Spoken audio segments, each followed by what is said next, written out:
अस्सलाम वालेकुम स्टूडेंट्स। आज जो हमारा टॉपिक है चैप्टर 7 का कंप्यूटर फर्स्ट ईयर, वो है steps involve in database design. यानी जब भी हम कोई भी डेटाबेस डिजाइन करते हैं तो उसमें कौन कौन से स्टेप्स होते हैं।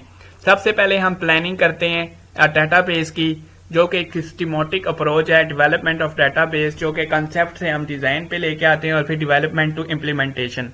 सबसे पहला स्टेप्स जो होता है इसमें वो है प्रॉब्लम की आइडेंटिफिकेशन यानी डेफिनेशन के। सबसे पहले हम इस स्टेप में nature and scope of the problem to solve इस आइडेंटिफाइड करते हैं कि प्रॉब्लम है क्या। अब के examination of head of college को एक कंप्लेन आती है कि आपका पुअर एग्जामिनेशन सिस्टम है, तो ये आपकी एक प्रॉब्लम डेफिनेशन होगी। अब उसके बाद है फिजिबिलिटी स्टडी। फिजिबिलिटी स्टडी में हम क्या करते हैं कि हम इसका मेन पर्पस ये होता है कि उस प्रॉब्लम का एक से ज्यादा सोल्यूशन फाइंड करें और फिर उसमें से जो सबसे डिजायरेबल और इकोनॉमिकल सोल्यूशन है वो चूज करें।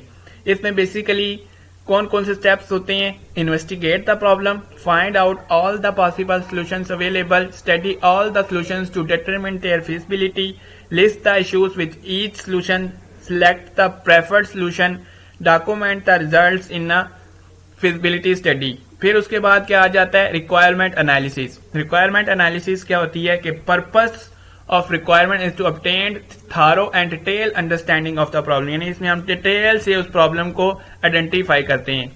Entities required, number of tables required. Entity का हमने प्रीवियस लेक्चर में जिक्र किया था कि एंटिटीज होती क्या हैं।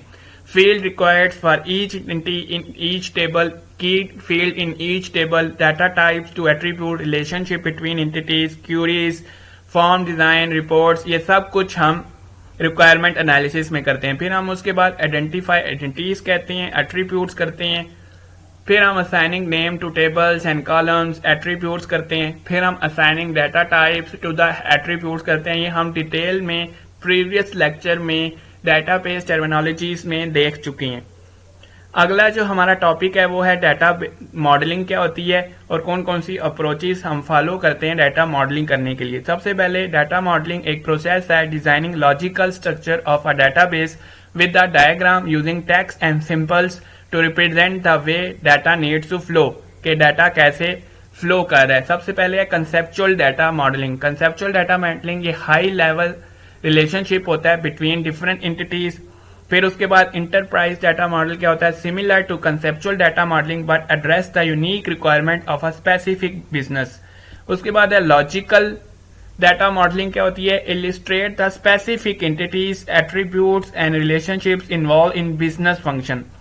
लास्ट क्या होता है इसमें, फिजिकल डाटा मॉडलिंग क्या होती है, represents an application and database specific implementation of a logical data model। अब रिलेशनल डेटाबेस क्या होती है, रिलेशनल डेटाबेस होती है data stored in tables, relation between the tables, make it a relation. मतलब रिलेशन डेटाबेस मीन्स कि जिसमें हम डाटा टेबल्स में स्टोर करते हैं और इसमें मुख्तलिफ डेटाबेस ऑब्जेक्ट इन्वॉल्व होते हैं जिसमें tables, form, queries, report, ETC, keys and relationship between the tables, और इसमें हम रिलेशनशिप्स बनाते हैं। इसी तरह मैं ये आपको define attribute, entity and relationships, ये हम ऑलरेडी मैं आपको डेटाबेस टर्मिनोलॉजीज में इनका बता चुका हूँ। रिलेशनशिप इसमें एक न्यू चीज है। रिलेशनशिप क्या होती है, बेसिकली एंटिटीज के दरमियान में क्या लिंक है आपस में, जो कि हम रिलेशनल डेटाबेस की मदद से बनाते हैं। एट्रीब्यूट्स को हमेशा ओवल शेप में रिप्रेजेंट करते हैं एट्रीब्यूट्स को, एंटिटी को हमेशा रेक्टेंगल शेप में हम ड्रॉ करते हैं और रिलेशनशिप को हम डायमंड शेप में रिप्रेजेंट करते हैं। ये था आज का हमारे टॉपिक्स। उम्मीद है आपको समझ आए होंगे। इसी के साथ खुदा हाफिज।